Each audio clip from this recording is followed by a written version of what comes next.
We hear so much about eating disorders, right? Mhm. Like how societal beauty standards, Oh, yeah. especially for women, can be such a huge factor. Right, it's a big focus. But when we look at autism specifically, the data tells a different story, one that we definitely don't talk about enough. So, ready to take a deep dive into autism and eating disorders. Absolutely, let's do it. Specifically, we're going to unpack this connection with bulimia. Where should we even start with this?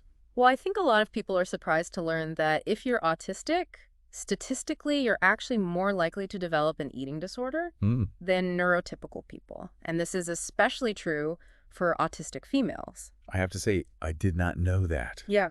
which just makes it even more important for us to understand what challenges people on the spectrum might be facing when it comes to food.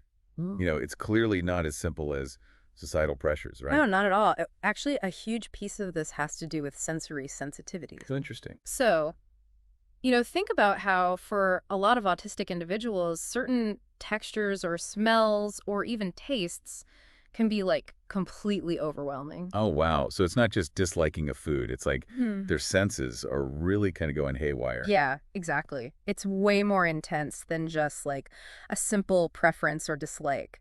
And, this obviously makes mealtimes really hard, and it can even lead to some really restrictive eating patterns. Yeah, that makes sense. And in some cases, unfortunately, it can kind of spiral into the binge and purge cycles that are really characteristic of bulimia. That makes sense when you put it that way. I mean, if you just thinking about certain foods can be completely overwhelming. It's understandable that a person's whole relationship with food would be affected. Yeah. But I'm guessing it's probably more than just the sensory piece, right? Oh, absolutely.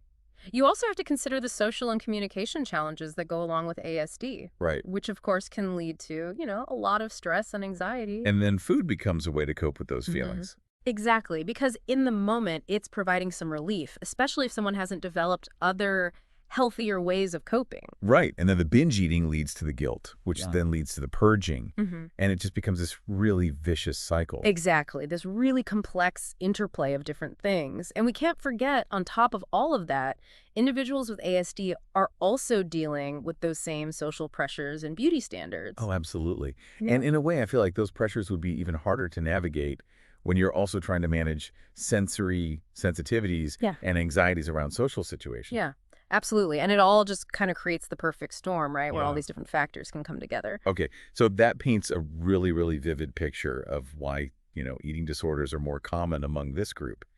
So how do we move from just knowing about this to actually helping? What can we do? Well, I think a big first step is just creating a safe environment around food. Yeah. And ditching any judgment. Like, we Yeah. need to get rid of that clean plate club mentality Yep. and approach mealtimes from a place of empathy and flexibility.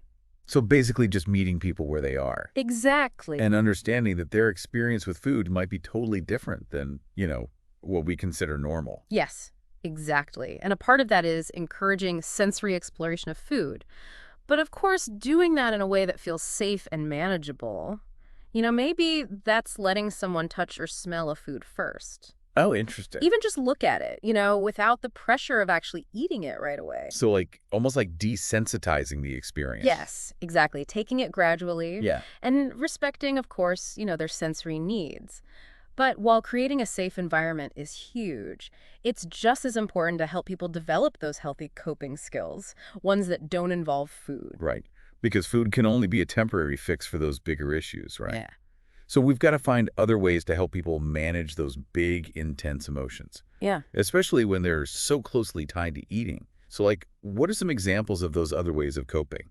Well, there are tons. Things like mindfulness, art therapy, physical activity. Yeah. These can all be great outlets. And I imagine that working with a professional is important too. Absolutely. Seeing a registered dietitian, maybe a therapist who specializes in eating disorders. Okay. They can give someone more personalized guidance and support. And of course, early intervention is really key. Yeah, getting that help early can make such a difference. Yeah. But even before someone takes that step, just knowing that there is this connection between autism and eating disorders, that in itself can be like a light bulb moment for some Wow. people. For sure. Awareness is huge, right? It's about shining a light on the issue, breaking down that stigma, Right. and empowering people to actually get help if they need it. And like you were saying earlier, knowledge is power. So the more that we can understand this connection, I think, the more we can build up understanding and sensitivity Yeah. and create better support systems, right? Right. Absolutely. And that support has to be, multifaceted. It's not enough to just, go to therapy or just talk to a dietitian. We have to create an environment of understanding. So challenging those societal expectations and beauty standards we were talking about. Yes, And exactly. just being more open to, different experiences with food and bodies. Yes, precisely. It's about realizing that, what works for one person might not work for another. Right. And that's totally okay. Yeah, exactly. And, while we're talking about awareness and changing the conversation, we should also talk about how important language is. I bet most people don't even stop to think about how the words we use could impact someone with an eating disorder, especially when it's connected to their experience with autism. Yeah, that is such a good point.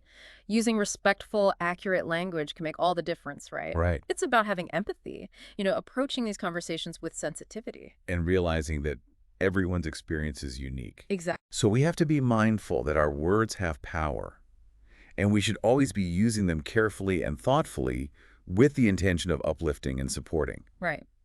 never to judge or dismiss. 100%. And it's easy to get lost in all of the challenges and complexities of this topic, but I think it's so important to remember that there's so much strength and resilience in the autistic community. There really is. Yeah. And we need to make sure we're celebrating all those talents and strengths and everything they bring to the world, right? Yeah, absolutely. I think we need to switch the narrative. It shouldn't be about deficits. It should be about diversity Yeah. and recognizing the amazing, unique things that neurodiversity brings to the table. So it's like we've uncovered this whole other side of things that most people don't even know about. Right. Really makes you think twice. It does. It really does. And I think that's what this whole deep dive is really about. It's about understanding how complex our experiences are, especially for people who, experience the world a little differently. It's about going beyond just surface level understanding and really digging into how, all the different parts of a person, like their neurodiversity and their sensory experiences, even their emotional needs, like all of it comes together to make them who they are. You've given us so much to think about today.